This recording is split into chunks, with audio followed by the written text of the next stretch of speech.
Emma's heart pounded as she crept down the alley beside Ryan, the darkness swallowing them whole. The streetlights flickered above, casting eerie shadows that seemed to stretch and shift with every step they took. She wanted to turn back, but Ryan's grim determination kept her moving forward.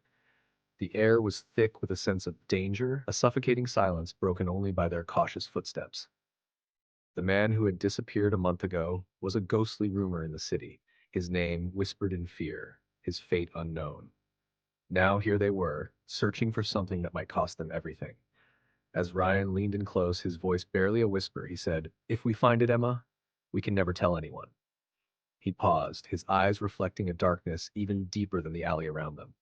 "Because if we do, they'll come for us next."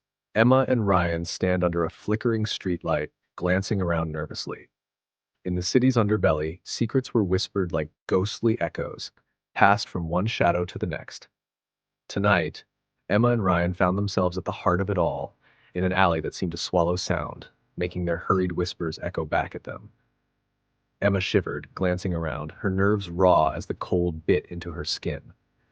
"Ryan," she whispered, her voice barely above a breath, "are you sure we should be here? This place, it doesn't feel right." Her eyes darted over the towering brick walls, where graffiti painted in chaotic strokes seemed to watch her like eyes in the dark. Ryan grimaced, his jaw tense.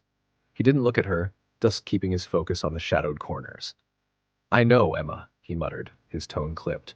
"But if the rumors are true, then the man who disappeared last month left something behind, something people would kill for." Emma's breath hitched, her pulse racing. She searched Ryan's face for any sign of reassurance, but his expression was grim. "And we think it's just lying around here, waiting for someone to find it?" she asked, her words heavy with doubt. Ryan turned to her, his eyes filled with a tension she hadn't seen before. "If we're lucky, yeah, but if we're caught." He paused, his gaze darkening. "You've heard the stories.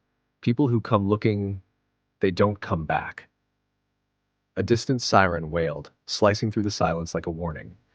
Emma and Ryan shared a tense glance, knowing full well what was at stake. They could almost feel the walls closing in, the shadows thickening, as if the alley itself didn't want them there.